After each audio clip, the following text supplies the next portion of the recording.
وأهل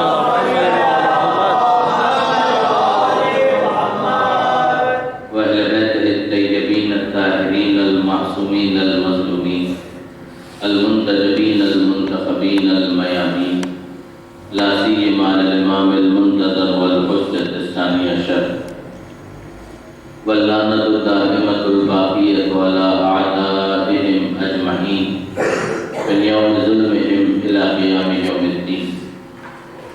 اللهم إنا نرغب إليك في دولة كريمة تعز بها الإسلام وأهله وتذل بها النفاق وأهله، تجعلنا فيها من الدعاة إلى طاعتك والقادة إلى سبيلك، وترزقنا بها كرامة الدنيا والآخرة.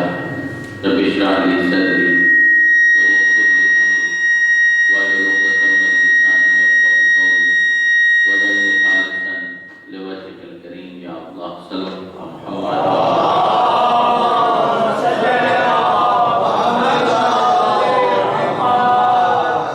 أما بعد فقد قال الله سبحانه وتعالى في القرآن الحكيم: بسم الله الرحمن الرحيم وما خلقت الجن والإنس إلا ليعبدون. صلوات على محمد وعلى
مقصد کو بیان کرتے ہوئے یہ ارشاد فرمایا کہ وما خلقت الجن والانس الا لیعبدون، کہ ہم نے جنوں اور انسانوں کو پیدا ہی اس لیے کیا کہ وہ ہماری عبادت کریں۔ ظاہر ہے کہ جب انسان عبادت کرتا ہے تو وہ عابد کہلاتا ہے، اور عابد جب وہ کہلاتا ہے وہ صف عابدین میں شامل ہوتا ہے، اور جب وہ صف عابدین میں شامل ہوتا ہے تو ہو سکتا ہے کہ تحت رعایت اس کے چلا جائے جو زین العابدین کہلاتے ہیں، کیونکہ ایک اس شرط میں شامل ہونا ہے کہ جس کے بعد انسان کم سے کم عبادت کی صفت سے متصف ہو سکے، اور ایک ہے زین العابدین ہونا، اور ان دونوں کے درمیان بہرحال کچھ نہ کچھ فرق ہونا چاہیے۔ یہ الگ بات ہے کہ خود چوتھے امام کے سامنے ان کی عبادت کے حوالے سے جو ان کی جیسی بھی صحت تھی اس کے بارے میں تشویش کا اظہار کیا گیا، تو چوتھے امام نے باقاعدہ یہ کہا کہ ذرا وہ صحیفہ منگوا کے لاؤ کہ جس میں امیر المومنین کی عبادت کا احوال درج ہے، اور جب مولا کائنات کی عبادت کا حال خود چوتھے امام نے پڑھا تو پھر یہ کہا کہ ذرا بتاؤ تو صحیح کہ کس میں مجال ہے کہ علی جیسی عبادت کر کے دکھائے۔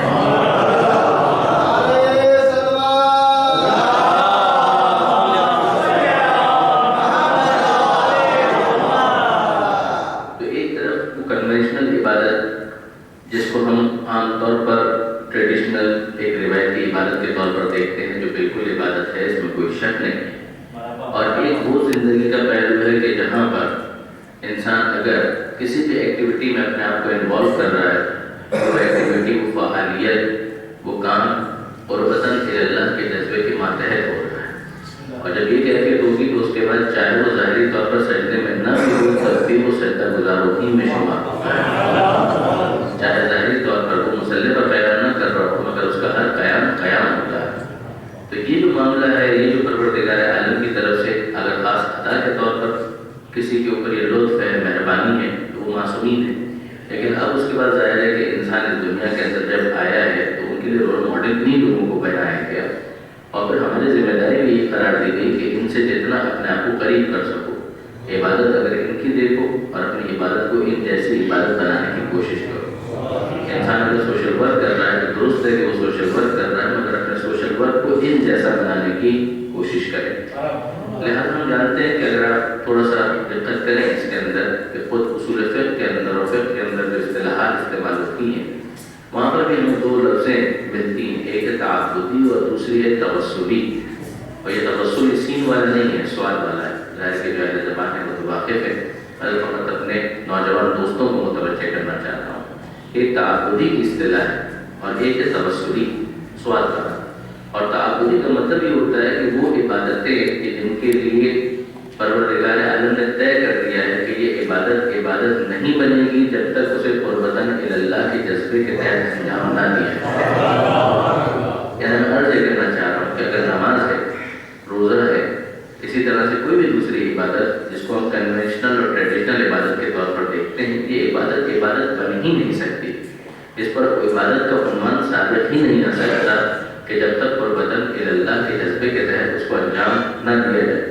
اور قربتاً اللہ کا مطلب یہی ہوتا ہے کہ اللہ کے حکم کو انجام دینے کی نیت سے، یہ خاص ٹھیک فقہی اگر اس کا مطلب نکالا جائے وہ یہ بنے گا جس کا ملازمہ اور اس کا نتیجہ یہی ہوتا ہے کہ انسان خدا سے قریب ہونے لگتا ہے، انسان خدا سے قریب ہوتا چلا جاتا ہے۔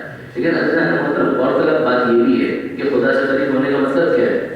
ظاہر ہے کہ اگر ہم مادی وجود کے اعتبار سے دیکھیں تو جتنا آپ مجھ سے فاصلے پر ہیں اتنا ہی میں آپ سے فاصلے پر ہوں، لیکن یہ تو نہیں ہو سکتا کہ مثال کے طور پر پروردگار عالم کے باب میں ہم اس قسم کے مادی فیصلے کو تصور میں ملا سکیں کہ خداوند متعال جو مادی جسم ہی نہیں رکھتا وہ تو جسم کا خالق ہے، جو جسم کا خالق ہے اس کو کسی جسمانی صفت سے متصف کرنا یہ انسان کی کم عقلی کی دلیل تو ہو سکتی ہے، پروردگار عالم کی طرف ایسی کسی نسبت کا کوئی امکان نہیں ہے۔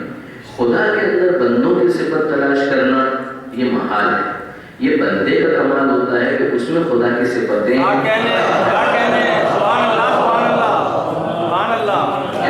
کرنا چاہتا ہوں کہ اگر آپ غور فرمائیں کہ ایک پروردگار عالم کے اندر ہم یہ خدا دیکھتا ہے تو کیا خدا دیکھنے کا خدا کا یہ مطلب ہے کہ خدا آنکھوں سے دیکھتا ہے؟ آنکھ کا تو وہ خالق ہے۔ خدا کانوں سے سنتا ہے، سنتا ضرور ہے مگر کیا کانوں سے سنتا ہے؟ کانوں کا تو وہ خالق ہے۔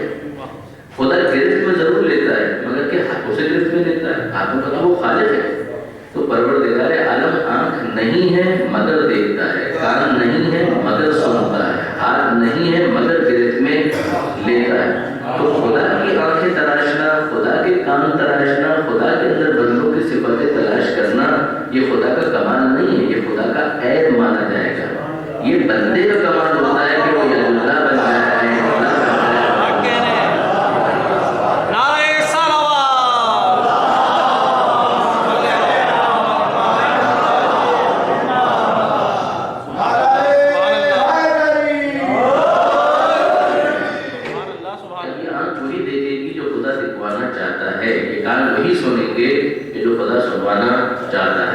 وہی کام کرے گا کہ جو خدا کروانا چاہتا ہے۔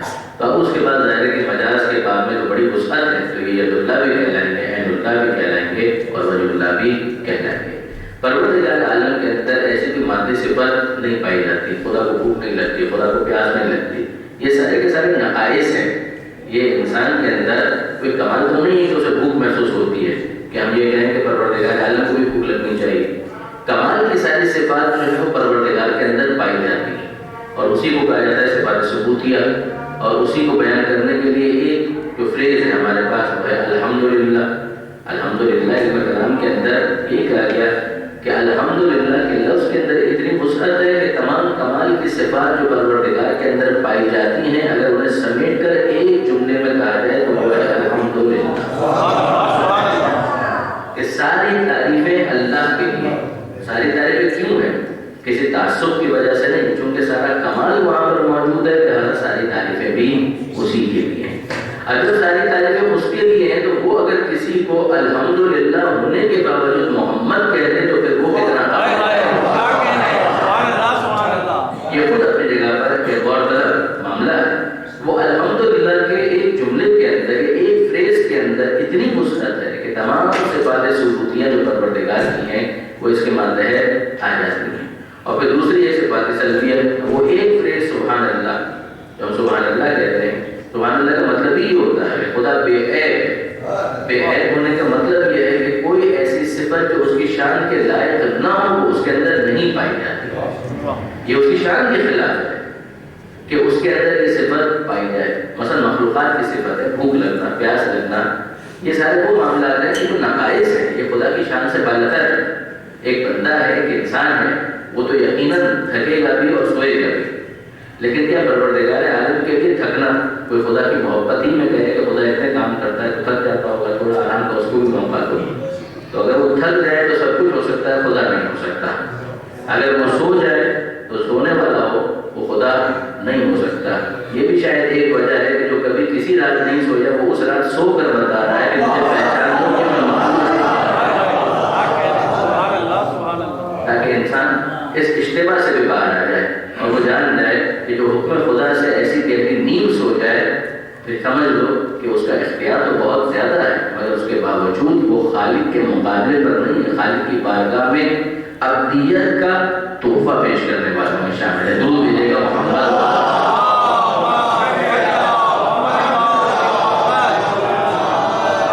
اب برادر نظیر واپس چلیے اس بحث کی طرف کہ جہاں ہم یہ کہتے ہیں کہ پروردگار عالم خداوند متعال اور بدن اللہ، مقصد یہی ہوتا ہے کہ مادی اعتبار سے نہ صحیح لیکن معنوی اعتبار سے، روحانی اعتبار سے انسان اپنے نفس کو خدا سے قریب کرنے کی کوشش کرے، اور وہ جتنا قریب ہوتا چلا جائے گا اسے اندازہ ہوگا کہ ابھی اور منزلیں طے کرنا باقی ہیں. آخری منزل کا کوئی امکان نہیں ہے. جیسے کہ آخری منزل کا مطلب یہ ہوتا ہے کہ سفر مکمل ہو جائے. جب سفر مکمل ہو گیا تو آگے بڑھنے کی کوئی گنجائش باقی نہیں ہوتی. لیکن پروردگار عالم کا کیس یہ ہے کہ وہ ہے لامحدود، اور جب لامحدود ہے تو اس کی معرفت بھی لامحدود ہے، اور جب اس کی معرفت لامحدود ہے تو جو ہے وہ سفر میں ہے، وہ منزل تک نہیں پہنچ سکتا. منزل سے قریب ہونے کا بھی کوئی امکان نہیں. یہاں پر تو ہر جگہوں کے پر جب وہ پہنچے تو ایک نئی منزل اس کا انتظار کر رہی ہے. جب اس منزل پر پہنچے تو پتہ چلے کہ ابھی اور آگے پہنچنا ہے، ابھی اور آگے جانا ہے. لہٰذا ہم دیکھتے ہیں کہ قرآن مجید کے اندر پروردگار عالم نے منزل کی بات بھی نہیں کی. پروردگار عالم نے قرآن مجید کے اندر جو بات کی ہے وہ راستے کی بات کی ہے. اہدنا الصراط المستقیم، سیدھا راستہ وہ مل جائے اور پھر اس پر ثابت قدمی. والذین جاہدوا فینا لنہدینہم سبلنا، سورہ کبوت کی بہت مشہور آیت ہے کہ جو ہماری راہ میں کوشش کرتے ہیں کہ ہم انہیں اپنا راستہ ضرور دکھاتے ہیں، پھر ہم اس کا ہاتھ تھام لیتے ہیں، ہم اسے بھٹکنے کے لیے چھوڑتے نہیں ہیں. محبت کا تعلق تو پروردگار کا اپنے بندوں سے ہے. سمجھانا یہ ہے کہ تم قریب ہونے کی کوشش کر رہے ہو، ہم تو پہلے ہی تم سے قریب ہیں. یعنی اگر آپ غور فرمائیے کہ پروردگار عالم نے اعلان کیا ہے کہ نحن اقرب الیہ من حبل الورید، کہ تمہاری شہر کے گردن وہ تم سے اتنا قریب نہیں ہے کہ جتنا ہم تم سے قریب ہیں. تو رگ حیات سے زیادہ قریب ہو تو وہ تو قریب ہے.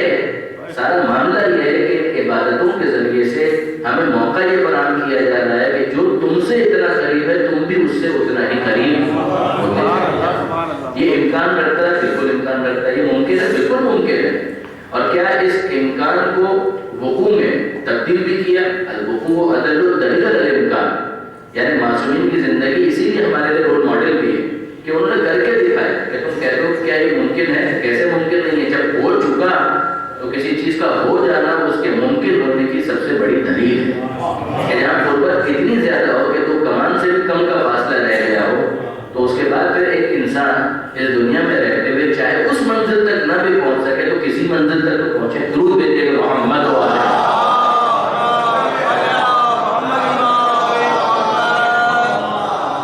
آپ نے نوٹ کیا ہوگا کئی مرتبہ ایسا ہوتا ہے، اسے تقریب ذہن کے لیے جو کچھ نوجوان دوست مجھے نظر آ رہے ہیں ان کے لیے گزارش کروں کہ تقریب ذہن کے لیے، ذہن میں اس بات کو قریب کرنے کے لیے میں گزارش کروں کہ کئی مرتبہ آپ نے یہ جملہ سنا ہوگا کہ آخری زمانے کی نشانیاں یہ ہیں، آخری زمانے کی نشانیاں یہ ہے، قرآن میں صرف اس کے نقش باقی رہ جائیں گے، فقط عبادت باقی رہ جائے گی وغیرہ وغیرہ. لیکن اگر آپ اسی میں ایک اور نشانی کو دیکھیں وہ یہ ہے کہ قریب والے دور ہو جائیں گے، دور والے قریب ہو جائیں گے. تو اب ایسا ہے یا نہیں ہے؟ انصافاً اگر ہم دیکھیں کہ پڑوس کو پڑوس کا پتہ نہیں ہوتا ہے اور موبائل فون پر ابھی کا بات ہو رہی ہوتی ہے، ایسا ہوتا ہے یا نہیں ہوتا؟ تو یہ ہوتا ہے کئی مرتبہ کہ مادی اعتبار سے بھی اگر کوئی قریب ہے تو قریب ہونے کے باوجود وہ بہت دور ہوتا ہے. اور یہ بھی ہوتا ہے کہ انسان ترقی مادی اعتبار ہی سے صحیح وہاں پر پہنچ جائے کہ جہاں پر دور والا اس موبائل فون کے ذریعے قریب ہو جاتا ہے. بس اس کو نمبر معلوم ہونا چاہیے. اگر نمبر معلوم ہے تو وہ جو بازار ہے بہت دور ہے وہ بھی قریب ہو جاتا ہے. اور اگر فریکوینسی میچ نہ کرے تو پڑوس میں ہونے کے باوجود دور ہو جاتا ہے. بالکل اسی طرح سے ہمیں سمجھ میں آتا ہے کہ پہلو میں ہونا کافی نہیں ہوتا ہے,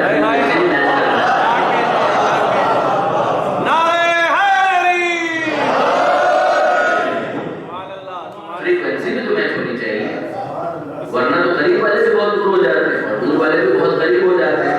اور انصاف پر اگر آپ دیکھیں تو پریکٹیکلی یہ کر کے بھی دکھایا کہ طاقت زیادہ ابھی لہابی کہ وہ بہت قریب والا جو بن رہا تھا وہ ابو لہب ٹوٹ جائے, اس کے دونوں ہاتھ وہ دور ہو گیا جب فریکوینسی میچ نہیں کر رہی ہے. اور سلمان فارسی ایران والا ہونے کے باوجود منا اہل البیت کی منزل پر ہے کہ جب فریکوینسی میچ ہو جاتی ہے تو دور ہونے کے باوجود قریب. اب برادران عزیز اگر آپ مزید اس پر غور فرمائیے کہ اگر پروردگار عالم یہ ہمیں یقین دلا رہا ہے کہ میں تو تم سے قریب ہوں, اب تمہاری ذمہ داری یہ ہے کہ تم اس فریکوینسی پہ ایڈجسٹ تو کرو, ورنہ کیا ہوگا کہ ریسیور تمہارا خراب ہوگا اور جو سیٹلائٹ پروردگار کا ہے انسان اس کو مورد الزام ٹھہراتا رہے گا.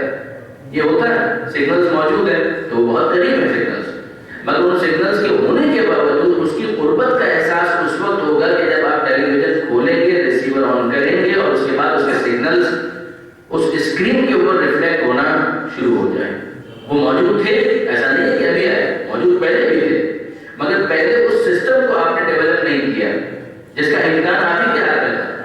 سگنلز کی کوئی کوتاہی نہیں, وہ وہاں سے آ رہے ہیں اور مسلسل آ رہے ہیں, مگر سارا پرابلم آپ کے سسٹم کا ہے, ریسیور اس کو ریسیو نہیں کر پا رہا. جب وہ ریسیو نہیں کر رہا ہے تو آپ ان سگنلز کو الزام نہیں دیں گے, اپنے ریسیور کو درست کرنے کی کوشش کریں گے. بالکل یہی کیس یہاں پر بھی ہے کہ پروردگار عالم نے معرفت کے سگنلز کو منتشر کر دیا ہے, ہر ایک اس کی رینج میں ہے. اب یہ سارا معاملہ ریسیور کا ہے, جس کا ریسیور ایمان کے جوہر سے اس طرح سے منور ہو جائے کہ اس کے دل کی اسکرین پر وہ سب کا سب ریفلیکٹ ہونا شروع ہو جائے. وہ نہ فقط یہ کہ قریب ہو جائے گا بلکہ قربت کے احساس کو بھی چل بغیر پائے گا. ضرور بیٹے محمد ہوا ہے.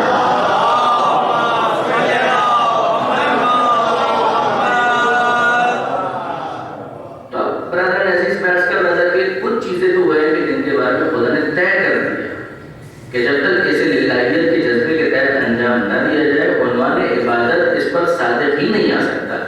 یعنی وہ عبادت کوالیفائی ہی نہیں کرے گی, اس کو عبادت کہا ہی نہیں جا سکتا, یا بہتر الفاظ میں یہ کہوں کہ اسے ایک عمل صالح کے طور پر بھی قبول نہیں کیا جائے گا. مثلا نماز ہے, روزہ ہے, حج ہے, اس کا یہی کیس ہے. ایک انسان ہے وہ نماز اگر پڑھ رہا ہے لیکن قربت اللہ کا جذبہ ہی نہیں ہے تو پھر اس کے بعد آپ اس کو ایکسرسائز کا تو نام دے سکتے ہیں, آپ کہتے ہیں کہ ٹھیک ہے یہ کچھ اٹھک بیٹھا کے جو ہو رہی ہے, مگر اس کا نماز سے کوئی تعلق ہے. عنوان نماز ہی صالح نہیں آئے گا. اگر ایک شخص ہے وہ سارا دن روزہ رکھے, بھوکا پیاسا رہے, لیکن آپ غور فرمائیے کہ اگر وہ قربتاً اللہ اس کام کو انجام نہیں دے رہا تو یہ ڈائٹنگ ہو سکتی ہے, یہ فاقہ ہو سکتا ہے, یا پھر ڈائٹ کو کنٹرول کرنا اس کو آپ کہہ سکتے ہیں, مگر اس کو روزے کا عنوان ہی نہیں دیا جا سکتا.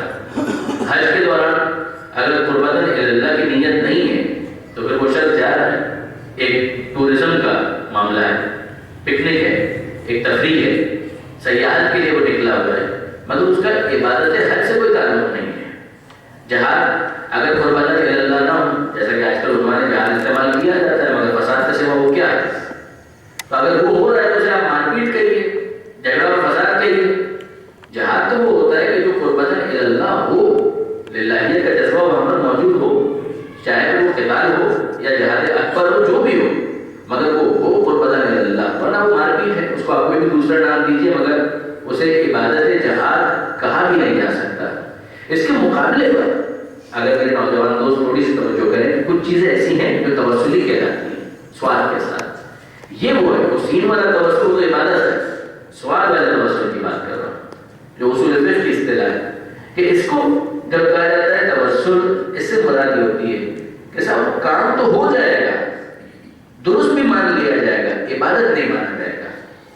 ایک طرف ہے نماز, ایک طرف ہے عبادتیں, ٹریڈیشنل عبادتیں, کنونشنل عبادتیں, تیمم, وضو, غسل, نماز, روزہ, حج, عمرہ, یہ سب کے سب شخص وہ ہے کہ جس کو اگر آپ اس عمل کو کوالیفائی بھی کروانا چاہتے ہیں تب بھی للہیت کے جذبے کے تحت ہی اس کو انجام دیا جائے گا، تب تو وہ عمل کوالیفائی کرے گا، ورنہ تو کوالیفائی ہی نہیں کرے گا۔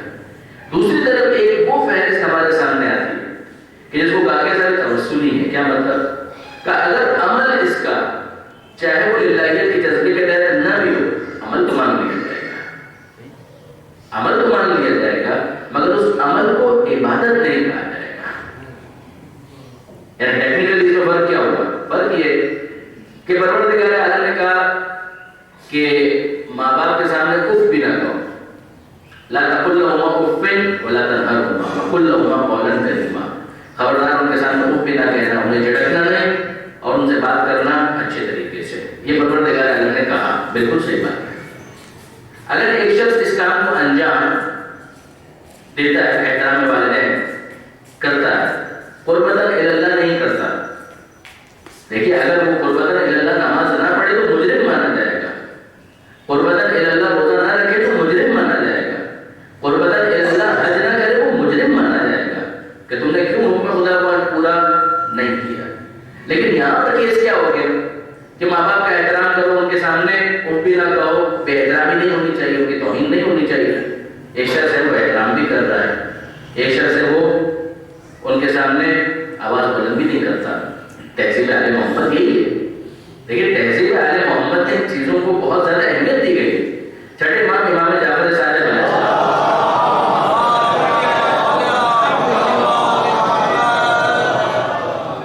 یعنی عجیب آل محمد نے جو اخلاق، آداب، کردار اس کی تعلیم دی ہے وہ عجیب ہے۔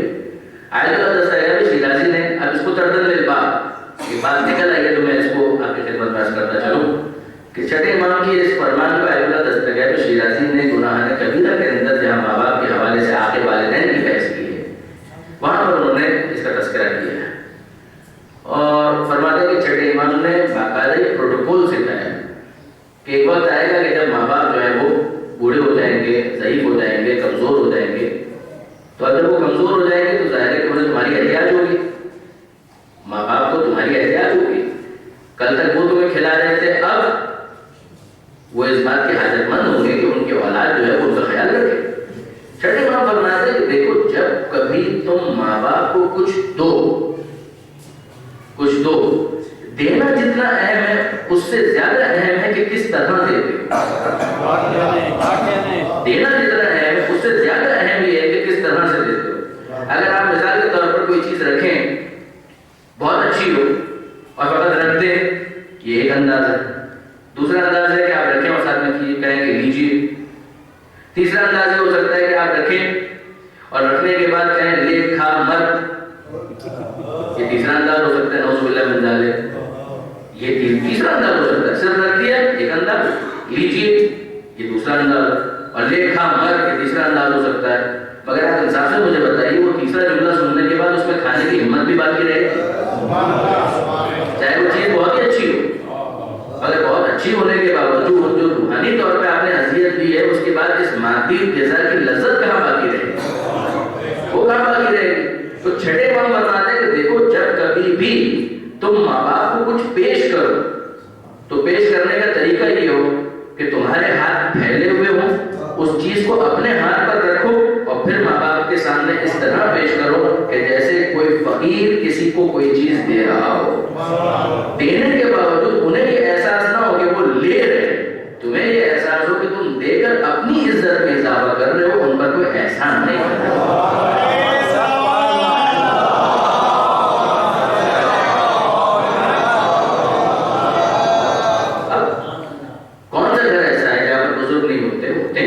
طریقہ یہ کہ ایک ایک آپ جا کر دے دیجیے، ہاتھ آپ کا اوپر ان کا ہاتھ نیچے، اور ایک ایک نہیں اپنے ہاتھوں پر پھیلائیے، اپنے ہاتھوں پر پھیلائیے۔ اگر آپ ماہانہ کوئی خرچہ بھی دے رہے ہیں تو خرچہ دیتے ہوئے بھی آپ کے دل میں یہ نہ ہو کہ آپ کچھ احسان کر رہے ہیں، وہ قبول کر رہے ہیں، یہ ان کا احسان ہے۔ قل لہما قولا کریما، ان سے بات کرو محبت کے ساتھ، عزت کے ساتھ، اچھے طریقے سے، آداب آل محمد، تہذیب آل محمد یہی۔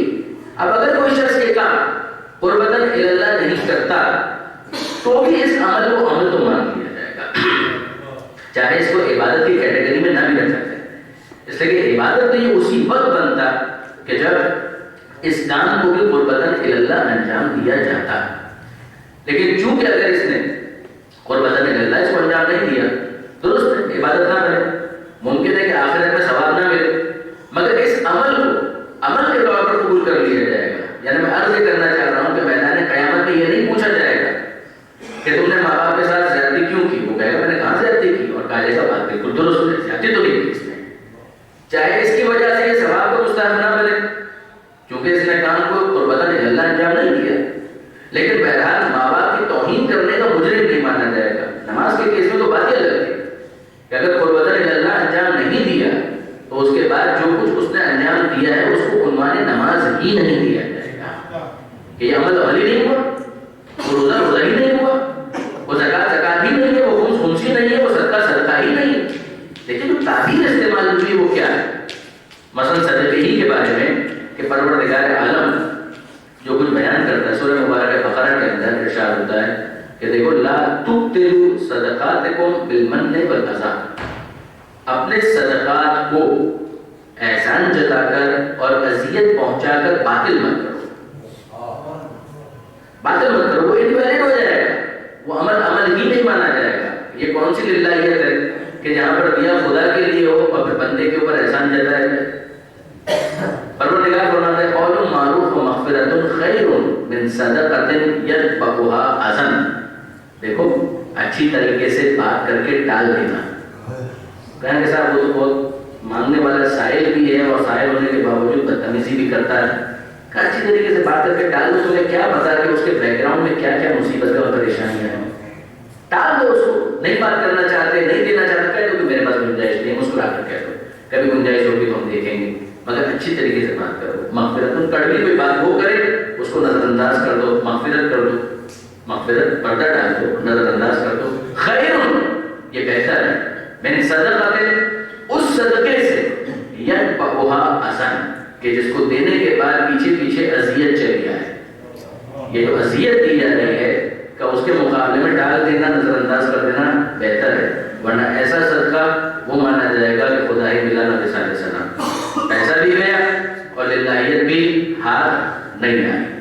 اب اگر پھر بھی کوئی کہے کہ پروردگار مگر کیسے اس چیز کو ڈیولپ کریں، سورہ نور 24واں سورہ ہے وہ ہماری رہنمائی کرتا ہے جہاں پر پروردگار عالم اور خاص طور پر مومنین کا تو معاملہ ایسا ہی ہونا چاہیے. فلیعفوا ولیصفحوا، معاف کر دو، نظر انداز کر دو. الا تحبون ان یغفر اللہ لکم، کیا تم پسند نہیں کرتے کہ اللہ تمہیں معاف کر دے؟ یعنی کس لیول کے اوپر، کس مرحلے پر اور کس درجے پر پروردگار عالم نے انسان کے ذہن کو بلند کیا ہے کہ تم پسند نہیں کرتے، غلطیاں تو تم سے بھی ہو جاتی ہیں تو تم یہی چاہتے ہو نا کہ خدا تمہیں معاف کر دے. تو جب خدا سے معافی کے طلبگار ہو تو خدا کی اس صفت کو اپنے اندر پیدا تو کرو، خود بھی تو معاف کرنے والے بنو. فلیعفوا ولیصفحوا، معاف کر دو، نظر انداز کر دو. الا تحبون، یعنی ہر بات کو اصولی مسئلہ مت بناؤ. کچھ ہوتے ہیں اصولی مسائل کا، یہ تو ملت کا مسئلہ ہے، تو قوم کا مسئلہ ہے، وہ ٹھیک ہے. لیکن گھریلو مسائل کے اندر، بھائی بھائی کے مسائل کے اندر، پڑوس کے معاملات کے اندر، ایک مومن کے دوسرے مومن کے ساتھ تعلقات، چھوٹی چھوٹی باتیں خدا فرماتا ہے معاف کرو. تو فلیعفوا ولیصفحوا، کرنا ہے کام تو اس طرح کرو جس طرح سے زین العابدین نے کیا. ان کا بھی تو کام کرنے کا انداز ہے. دیکھیے برادران عزیز، پروردگار عالم نے انسان کے ذہن کو بہت بلند کیا ہے، بہت عزت عطا کی. مجھے بتائیے کہ ہمارے پاس ہمارا اپنا ہے کیا؟ ہمارے پاس ہمارا اپنا کچھ بھی نہیں. جو کچھ ہے اس کا دیا ہوا ہے، جس کا سب کچھ ہے. اب آپ دیکھیں کہ کیس کیا ہے. جس کا سب کچھ ہے وہ سب کچھ میں سے بہت کچھ اپنے بندوں کو دیتا ہے اور پھر ان کی عزت میں اضافے کے لیے ان سے مانگتے ہوئے انداز کیا اختیار کرتا ہے؟ وہ محتاج ہے، نعوذ باللہ من ذالک، وہ اپنے بندوں ہی کے لیے مانگتا ہے اور انداز کیا اختیار کرتا ہے؟ من ذا الذی یقرض اللہ قرضا حسنا. تم میں سے کون ہے جو اللہ کو قرض دینے کے لیے تیار ہے؟ کون ہے جو اللہ کو قرض دینے کے لیے تیار ہے؟ ارے اللہ کو قرض دینے کے لیے تیار ہے. اے پروردگار سب کچھ تیرا ہی تو ہے. کیا سب کچھ میرا ہی ہے؟ اس سب کچھ میں سے بہت کچھ میں نے تمہیں دیا اور اب میں یہ چاہتا ہوں کہ اس بہت کچھ میں سے کچھ میری راہ میں خرچ کرو. اور جب میری راہ میں خرچ کرو گے تو اس کچھ کو میں قرض کے طور پر ٹریٹ کروں گا کہ تم نے گویا مجھے ادھار دیا ہے. تو اب ذرا غور کرو کہ جب تم نے کچھ نہیں دیا تھا تو میں نے اتنا کچھ دے دیا, تو جب تم کچھ دو گے تو میں کیا کچھ نہیں دوں گا.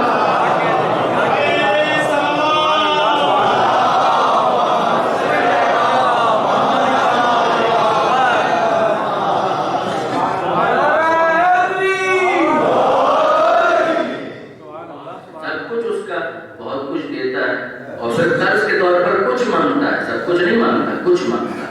اور پھر یہ کہتا ہے کہ دیکھو جب میں نے اتنا کچھ تمہیں اس وقت دیا جب تم نے کچھ نہیں دیا تھا, تو جب تم کچھ دو گے تو میں کیا کچھ نہیں دوں گا.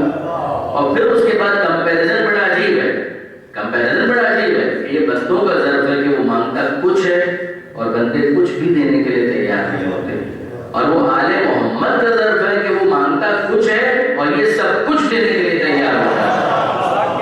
اب جب یہ سب کچھ دینے کے لیے تیار ہو جاتے ہیں تو اب وہ عوض میں سب کچھ دے دے تو حیرت بھی نہیں ہونا چاہیے. درود بھیجیے محمد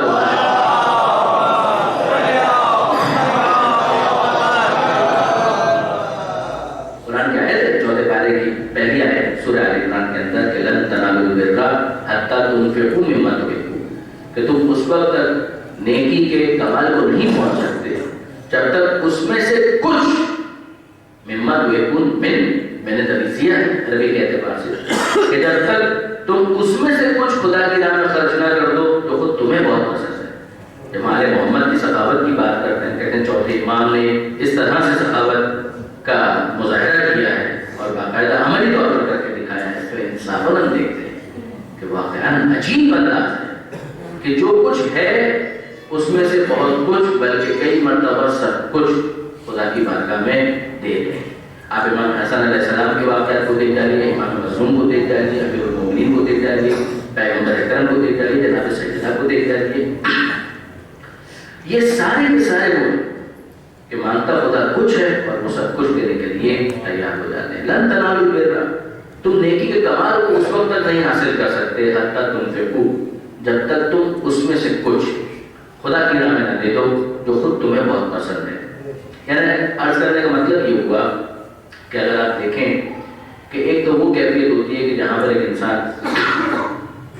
ایک لباس ہے نیا اس نے خریدا اور جو پرانا اتارا ہے وہ اس نے خدا کی راہ میں دے دیا.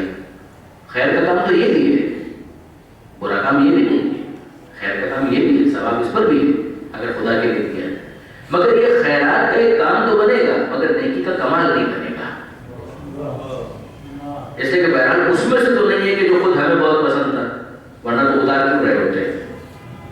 آپ غور کر رہی کہ آپ نے کھانا پکایا اور کھانا پکانے کے بعد کھایا اور جو بچ گیا وہ کہیں جا کر تقسیم کر دیا, تو خیر کا کام تو یہ بھی ہوا, برا کام تو یہ بھی نہیں. بہرحال کسی کی شکم میں جائے گا, کسی کی بھوک مٹائے گا, وہ دعائیں دے گا, خدا قبول کرے انشاءاللہ, اچھا ہے, برا نہیں ہے. خیر کا کام تو ہے مگر وہ جسے بر کہا گیا, جسے نیکی کا کمال کہا گیا, کہ وہی کہ نیکی کا کمال کیا جب پکایا تھا تو خود کھانے سے پہلے اگر تھوڑا نکال کر کسی اور کو دے دیتے تو شاید کوانٹٹی تو اتنی ہی جاتی, مگر وہ اس وقت تم نے دیا جب تمہیں خود بہت پسند تھا, تو اس میں سے کچھ ہوا کہ جو تمہیں پسند تھا. تو اب یہ فقط خیرات کا کام نہیں بنے گا بلکہ بر بن جائے گا, نیکی کا کمال. حتی تنفقوا مما تحبون, اگر ایک انسان ہے وہ ایک تھان لیتا ہے کپڑے کا اور اسی میں سے ایک حصہ کاٹ کر کسی محتاج کو دیتا ہے کہ جس سے وہ خود اپنا لباس سلوانے والا ہے, یہ وہ کام ہے جو فقط خیرات نہیں ہے, وہ پھر نیکی کا کمال ہے. درود بھیجیے محمد.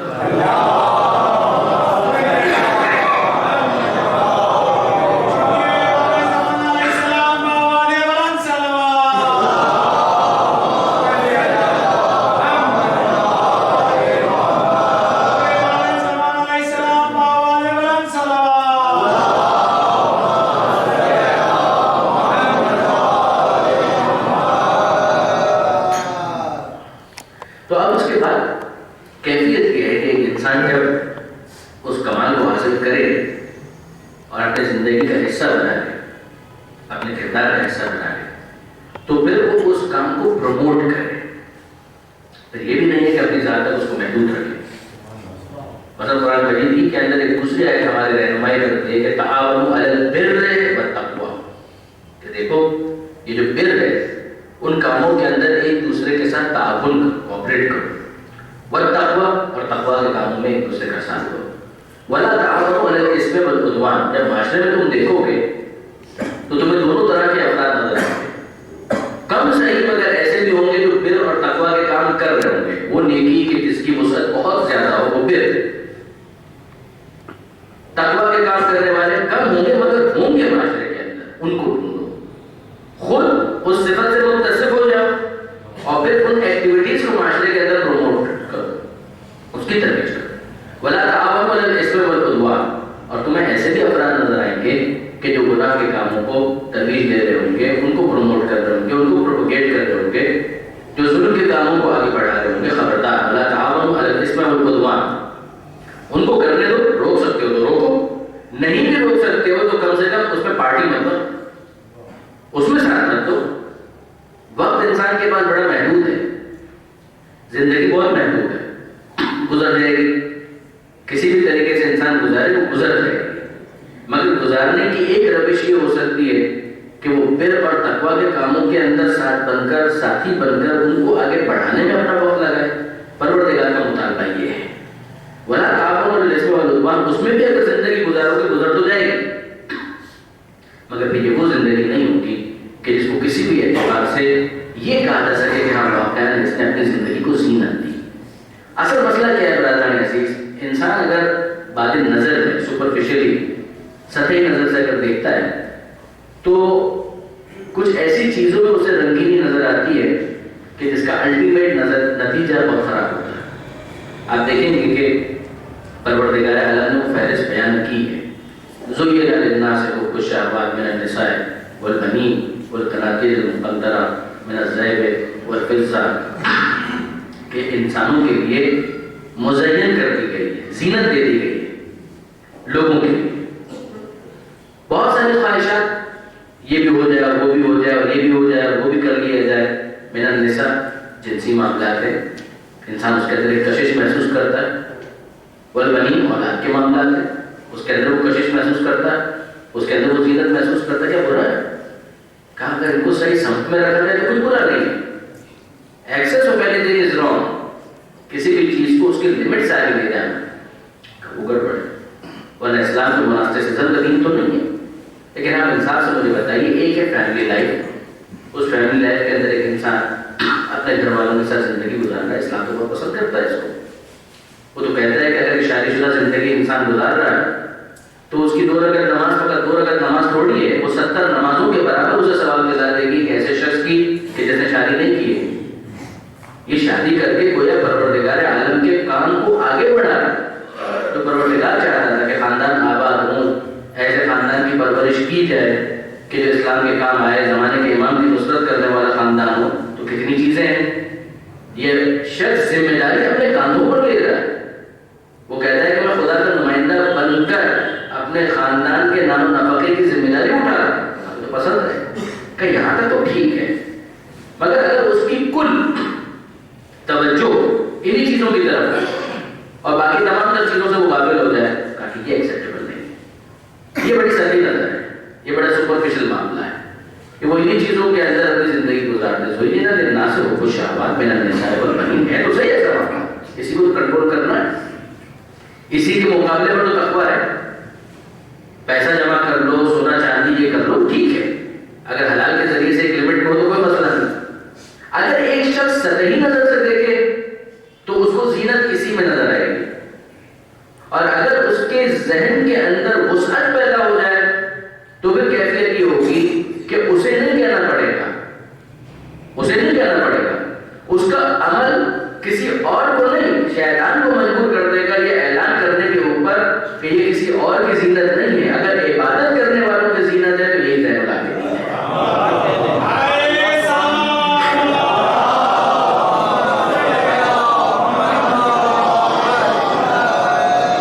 شیطان کا اعلان کیوں اتنا امپورٹنٹ ہے؟ شیطان کا کیا تعلق ہے عبادت کے ساتھ؟ جی الفضل ما شہدت به الاعداء، فضیلت تو ہوتی وہ ہے کہ جس کی گواہی دشمن کی سے، دشمن بھی اگر گواہی دے رہا ہے تو اس فضیلت کو صحیح معنوں میں فضیلت مانا جائے گا. یعنی میں عرض یہ کرنا چاہ رہا ہوں کہ آپ غور کیجیے کہ اگر ایک انسان اس دنیا کے اندر بہت تیر مارت کو کرتا کیا ہے، وہ مصلی پر آ گیا، مصلی پر آ کر اس نے نماز پڑھنا شروع کر دی. ٹھیک ہے کہ چہرہ تو قبلے کی طرف ہو گیا مگر خیالات تو ادھر ادھر بکھر رہے ہیں. اس لیے کہ شیطان کا تو کام ہی ہے کہ انسان نے اگر بہت تیر مارا تو وہ مصلی پر آ کر تو وضو کر کے آ گئے، چہرہ قبلے کی طرف ہے. ٹھیک ہے، سجدہ جب وہ کر رہا ہے تو پیشانی خاک پر ہے مگر خیالات تو ابھی کہیں اور ہیں. دل و دماغ کے اندر یکسوئی تو نہیں آئی. جب وہ چیز حاصل نہیں ہوئی تو کیا ہوا؟ نماز مکمل ہو گئی. یہ بندہ یہ سمجھ رہا ہے کہ وہ جیتا اور شیطان یہ سمجھ رہا ہے کہ میں جیتا. بندہ یہ سمجھ رہا ہے کہ بہرحال میں نماز تو پڑھ لی، میں جیت گیا، اور شیطان اس بات پر خوش ہے کہ خیالات کو تو ہم نے ادھر آنے ہی نہیں دیا. دیکھیے اگر یہ خیالات اسی رخ پر ہوں تو کتنی بڑی بشارت ہے کہ من صلی رکعتین، حدیث ہے کہ من صلی رکعتین ویعلم ما یقول فیہما انصرف، جو 2 رکعت نماز پڑھے اور اس حالت میں پڑھے کہ اسے پتا ہو کہ وہ کیا کہے. من صلی رکعتین، جو 2 رکعت نماز اس طرح سے پڑھے کہ اسے پتا ہو کہ وہ کیا کہہ رہا ہے. یعلم ما یقول فیہما انصرفا، یہاں اس کی نماز مکمل ہوئی. لا یبقى بینہ وبین اللہ ذنب الا وغفر لہ، تو اس کا کوئی ایک گناہ ایسا نہیں ہوتا جسے خدا نے معاف نہ کر دیا ہو. صرف 2 رکعت نماز، 2 رکعت نماز مگر اس طرح سے پڑھ کر دیکھا کہ جہاں پر پوری توجہ خدا کی طرف ہو. مجھے یاد آتا ہے تزکیہ نفس ایک کتاب ہے آیت اللہ مصباح یزدی، انہوں نے عالم مرتضیٰ مطہری کو کوٹ کیا. اب مرتضیٰ مطہری، شہید مرتضیٰ مطہری علیہ السلام، وہ کوئی پہلے دن نہیں بن جاتا، ایک پورا سفر ہوتا ہے. امام خمینی ہے تو پہلے دن تو کوئی خمینی نہیں بن جاتا. سید خوئی رحمۃ اللہ علیہ تو کوئی پہلے دن خوئی نہیں بن جاتا، ایک پورا سلسلہ ہوتا ہے. اگر ہم یعنی اپنے سب کانٹیننٹ کہتے ہیں علامہ رشید ترابی، تو پہلے دن سے تو کوئی علامہ رشید ترابی نہیں ہوتا، اس کو محنت کرنا پڑتی ہے. اس کے بعد وہ کسی منزل پر مقام پر پہنچتا ہے. پروردگار عالم بھی کوشش کی بات عطا کرتا ہے. عالم مرتضیٰ مطہری کو انہوں نے کوٹ کیا کہ ان کے کسی استاد نے ان سے سوال کیا عالم مطہری سے کہ تم نماز میں کنسنٹریشن کے لیے، توجہ کے لیے کیا کرتے؟ سنیے گا. تو عالم مطہری نے جواب دیا کہ میں نماز میں یکسوئی کے لیے یہ کرتا ہوں کہ جو اس کا مطلب ہے، اس کا ترجمہ ہے، اس پر توجہ رکھتا ہوں، دھیان میرا اس پر ہوتا ہے. اگر یقین کیجیے کہ کسی کو حاصل ہو جائے تو اس نے بہت بڑا تیر مارا، واقعی بہت بڑا کام کیا کہ اگر اسے ترجمے کی طرف بھی اس کی توجہ الحمدللہ رب العالمین، تمام تعریف اللہ کے لیے جو عالمین کا خالق ہوتا ہے. تو ان کے استاد نے ایک جملہ کہا جو بڑا غور طلب ہے. ان سے سوال کیا کیا گیا کہ تم نماز میں یکسوئی کے لیے کیا کرتے ہو؟ کہا کہ میں اس کے مطلب پر، اس کے معنی پر توجہ کرتا ہوں کہ وہ کیا ہے. ان کے استاد نے جواب یہ دیا، تبصرہ کیا. انہوں نے کہا کہ جب پوری نماز میں ترجمے پر توجہ ہوتی ہے تو خدا پر توجہ کب ہوتی ہے؟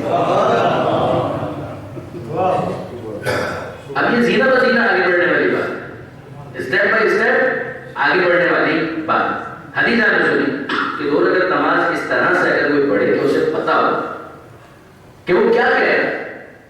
جب نماز مکمل ہوتی ہے تو اس کے اور خدا کے درمیان کوئی ایک گناہ ایسا نہیں ہوتا کہ جسے خدا نے معاف نہ کر دیا ہو. اب وہ چوتھے امام کا جملہ سنیے. چوتھے امام یہ فرماتے ہیں، نماز پڑھ رہے تھے، ایک مسخرہ امام کی آبا کو لے کر بھاگا.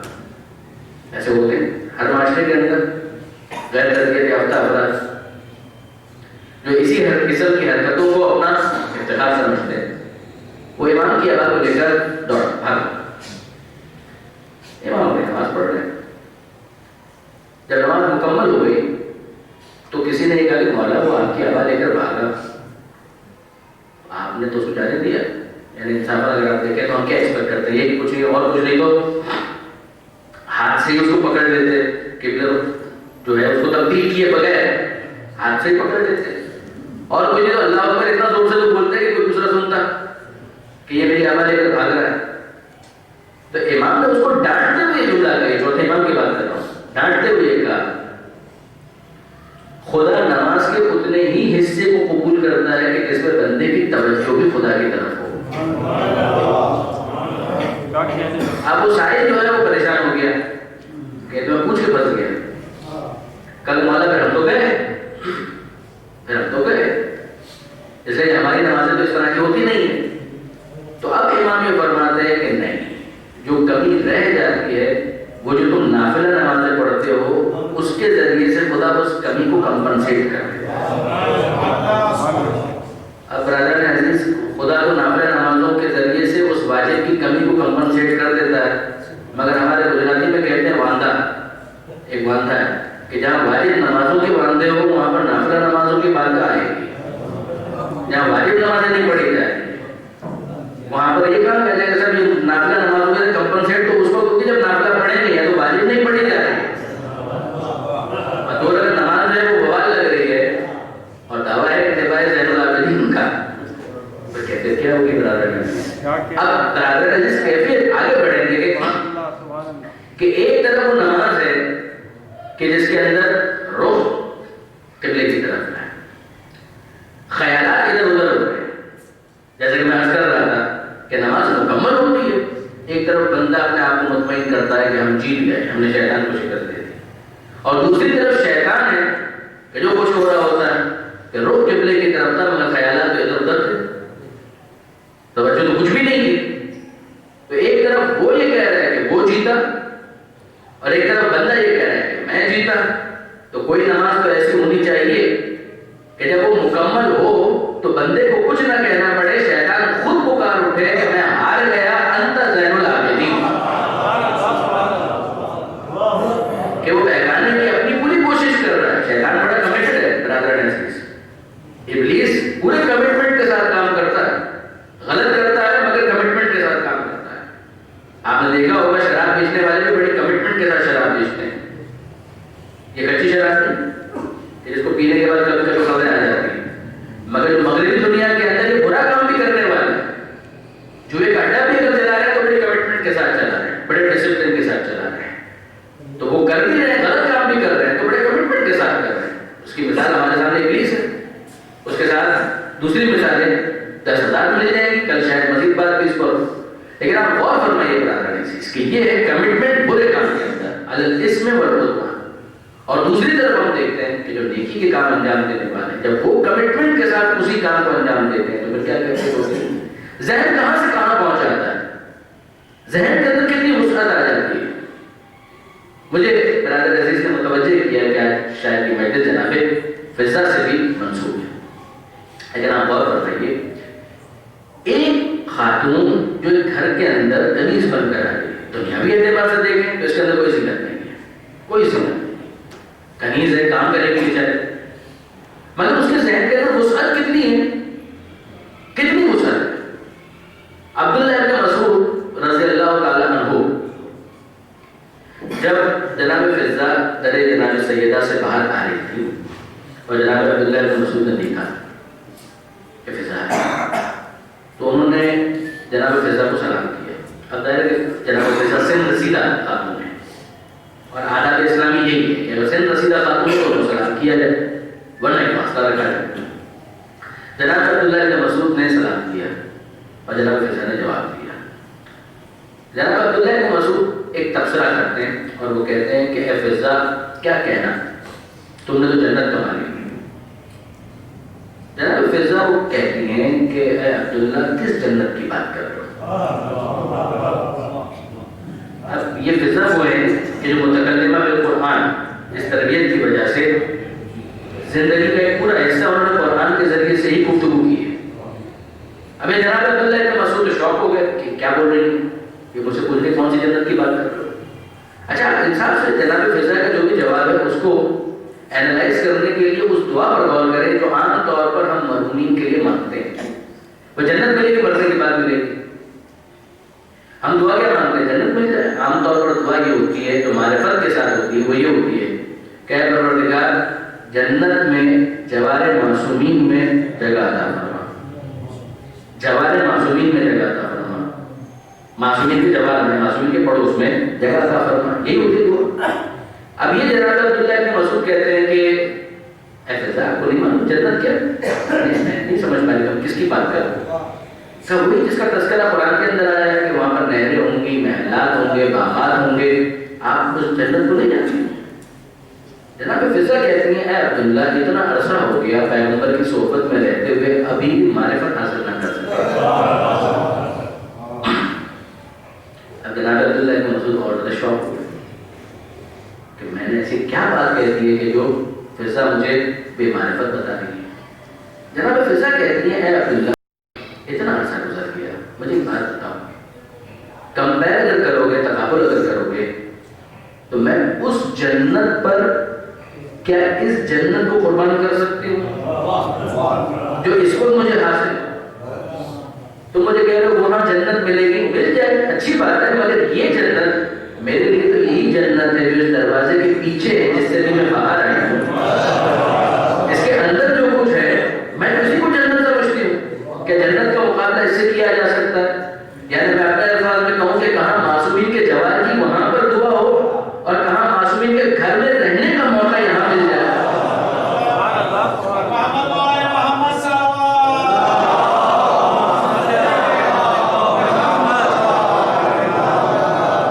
کہ میں یہاں پر ہوں، کیفیت کیا ہے کہ میں صبح اٹھتی ہوں تو دو بچے آتے ہیں حسن حسین اور وہ کہتے ہیں اماں فضا ہمارا سلام ہمارے، یعنی جو جنت کے جوانوں کے سردار ہیں، تم مجھے جنت کی بات کر رہے ہو، جو جنت کے جوانوں کے سردار ہیں وہ یہاں پر آ کر کہتے ہیں کہ اماں فضا ہمارا سلام قبول کیجیے۔ یہاں کچھ وقت گزرتا ہے تو شہزادی باہر آتی ہیں، جو جنت کی عورتوں کی سردار ہیں وہ کہتی ہیں کہ بہن فضا میرا سلام قبول کرو۔ جب علی جا رہے ہوتے ہیں تو تشریف لاتے ہیں اور کہتے ہیں کہ بہن فضا میرا سلام قبول کرو، تو جنت کی عورتوں کی سردار یہاں پر، جنت کے جوانوں کے سردار یہاں پر، اور جو قسیم النار والے جنت اور جہنم کا تقسیم کرنے والا ہے وہ بھی یہاں پر ہے، تو میں اس جنت کو اس جنت پر کیسے قربان کر سکتی ہوں؟ درود بھیجیے محمد و آل محمد۔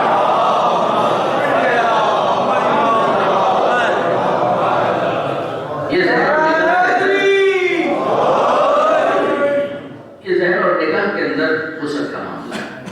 اب برادر نے عزیز ظاہر کہ 5 منٹ ہی ہمارے پاس بچے ہیں اور اسی میں بات کو مکمل بھی کرنا چاہ رہا ہوں۔ مسائل بھی اپنی خدمت میں گزارش کرنے ہیں کہ چوتھے امام کی زندگی ہو، جناب فضا کی زندگی ہو، امام مظلوم کی زندگی ہو، معصومین میں سے کسی کی زندگی ہو، عمومی طور پر کوئی مومن بھی اگر ہو تو اس کی وصیتیں بھی ایسی ہوتی ہیں کہ جس پر انسان اپنے آنسوؤں کو نہیں روک پاتا۔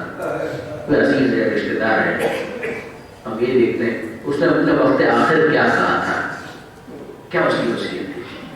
پیغمبر اکرم کی وصیت پوری نہیں ہو سکی۔ آپ جانتے ہیں کہ پیغمبر اکرم نے کاغذ اور قلم مانگا نہیں دیا گیا، بلکہ جو جملے کہے گئے وہ ایسے ہیں کہ شاید اتنی آسانی کے ساتھ بیان بھی نہیں ہو سکتے۔ اگر ایک روٹین کی وصیت بھی ہو تو انسان برداشت نہیں کر پاتا۔ کہاں یہ کہ پیغمبر اکرم کی وصیت اور خاص نظام سے متعلق ہو اور اسے پورا نہ کیا جائے، انسان کا دل واقعاً آنسو آنے لگتا ہے کہ یہ اللہ کے رسول کے ساتھ کیا ہوگا۔ لیکن اس کے بعد ہم دیکھتے ہیں کہ بہرحال وصیتیں مسائل سے بھرپور صحیح، مگر اس کے باوجود ان پر کچھ نہ کچھ عمل کرنے کی کوشش تو ہوئی ہے۔ کچھ امیر المومنین کی وصیتیں تھیں، کچھ جناب سیدہ کی وصیتیں تھیں، کچھ امام حسن کی وصیتیں تھیں، کچھ امام حسین کی وصیتیں تھیں۔ ہمیں معلوم ہے کہ ان وصیتوں کے حوالے اس وقت آتے ہیں جب رخصت آخر کے لیے امام حسین تشریف لائے ہیں اور جناب فضا سے یہ کہا کہ اے فضا، اے اماں فضا، میرا ایک کام کیجیے کہ جائیے اس پرانے صندوق میں جو ایک لباس موجود ہے وہ جا کر لے آئیں۔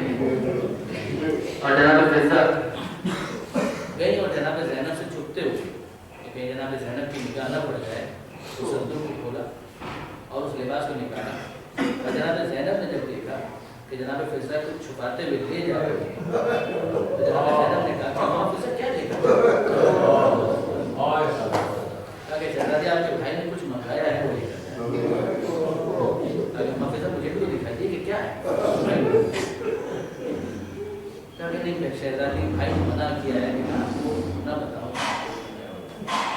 اس کو جناب زینب کیا فضا مجھے آپ اپنی بیٹی کی طرح سمجھتی پوچھتی ہیں آپ میری ماں کی طرف سے میرے حق کا واسطہ مجھے بتائیے کہ وہ کیا چیز ہے کہ جو بھائی نے منگائی ہے. اور جناب فضا دکھاتی ہیں اپنے آپ کو روک نہیں سکتی. جناب فضا نے دکھایا کہ دیکھیے شہزادی یہ پرانا کرتا ہے یہ جو بھائی نے منگایا ہے. اس موقع پر جناب زینب کہتی ہے کہ اماں فضا یہ کیوں کہتی ہے کہ بھائی نے کرتا منگایا ہے, یہ کہیے کہ بھائی نے کفن منگایا ہے. مجھے یاد ہے کہ میری ماں زہرا اس کرتے کو سیتی جاتی تھی اور روتی جاتی تھی اور یہ کہتی جاتی تھی کہ اے بیٹی زینب میں نہ ہوں گی مگر بھائی جب رخصت آخر کے لیے آئے تو اپنے ہاتھ سے اس کرتے کو بھائی کو پہنا. اماں فضا یہ تو ماں کی وصیت پر عمل کا وقت ہے. جناب زینب خود لے کر گئی ہیں. اور اب اس کے بعد جب آگے بات بڑھتی ہے تو آپ جانتے ہیں کہ جناب سیدہ اور امیر المومنین کی وصیت پر ایک اور عمل ہوا کہ جناب امیر المومنین کی وصیت امام مظلوم کو یاد ہے اور جناب سیدہ کی وصیت جناب زینب کو یاد ہے. جناب امیر المومنین کی وصیت پر عمل کیا جناب امام مظلوم نے, اور کس طرح سے کیا کہ بہن ذرا ایک کام تو کرنا کہ شانوں پر سے رضا کے لیے ہٹانا. کہ بھیا یہ کیا کہ یہ بابا کی وصیت تھی. جب ضرورت کے بعد انہوں نے مجھے بلایا تھا تو یہ وصیت کی تھی کہ اے بیٹا حسین جب رخصت آخر کے لیے جانا تو بہن زینب کے ان بازوؤں پر بوسہ دینا کہ جس پر رسی بندھنے والی ہے. آپ جانتے ہیں کہ جناب سیدہ کی وصیت پر عمل کرتے ہوئے جناب زینب نے کہا کہ بھیا ذرا تیت الحنک کو ہٹا دیں. یہ ماں کی وصیت ہے کہ اس گلے پر میں بوسہ دوں کہ جس پر ظالم کا خنجر چلا گیا. بہن نے گلے کو بوسہ دیا, بھائی نے بازوؤں کو بوسہ دیا. یہ جناب امیر المومنین کی وصیت پر عمل ہوا, یہ جناب سیدہ کی وصیت پر عمل ہوا. مگر اب اس کے بعد جب امام مظلوم رخصت ہو رہے ہیں اور سید سجاد کے پاس آئے تو سید سجاد کو مخاطب کر کے کہا کہ اے بیٹا سجاد کچھ وصیتیں. جب واپس مدینہ پلٹ کر جانا تو ہمارے چاہنے والوں سے یہ کہنا کہ شیعتی ماں ان شرطوں ماں حسبن فسکرونی, کہ ہمارے چاہنے والوں جب کبھی بھی ٹھنڈا پانی پینا تو اپنے پیاسے امام کی پیاس کو یاد کرو. او سمیتم بغریب او شہید فانصرونی. اور بیٹا سید سجاد میرے چاہنے والوں سے کہنا کہ اگر کبھی سنو کہ پردیس میں کوئی مسافر مارا گیا تو اس پردیسی مسافر کا بعد میں ماتم کرنا, اپنے پردیسی امام کا پہلے ماتم کرنا. لَيْتَكُمْ فِي يَوْمِ عَاشُورَىٰ جَمِيعًا تَنظُرُونِی. اور کہنا کہ اے میرے چاہنے والوں تم عاشور کے دن بہت یاد آئے, کاش کہ تم ہوتے اور اپنی آنکھوں سے دیکھتے کہ کیف استسقی لطفل فابها ان يرحمونی, کہ کیسے میں اپنے اصغر کے لیے پانی مانگ رہا تھا, پانی تو نہیں آیا بلکہ 3 بھال کا تیر آیا جس کے بعد وہ بچہ باپ کے ہاتھ پر منقلب ہو گیا. عزیزو یہ امام کی وصیت اور اب آخری وصیت جناب فضا ہی سے جو حسین مظلوم نے کی اور کہا کہ اے اماں فضا میرا آپ پر کوئی حق ہے. جناب فضا کہتی ہے حسین میں نے تمہیں اپنی گودیوں میں کھلایا ہے, تمہارا مجھ پر وہی حق ہے کہ جو ایک ماں پر اولاد کا حق ہوتا ہے. اماں فضا میری وصیت ایک یہ ہے کہ میری سکینہ کا خیال رکھیے, میری سکینہ سے ہوشیار رہیے گا, اسے اذیت نہ ہونے پائے. اور جناب فضا اس وصیت پر عمل کرتی ہے تو کس طرح سے کہاں بیچاری بچا پائی اور کتنا بچا پائی, مگر جہاں جہاں ممکن تھا جناب فضا نے یہ کام کیا ہے. اگر کوئی تماچا مارنے آتا تھا, اگر کوئی تازیانہ لگانے آتا تھا, جناب فضا کی توجہ ہوتی فوراً آگے آ جاتی, ارے حسین نے اس بچی کو میرے حوالے کیا ہے, اسے تماچے مت مارو, اگر مارنا ہے تو مجھے مار دو. الا ولعنۃ اللہ علی القوم الظالمین وسيعلم الذين ظلموا أي منقلب ينقلبون.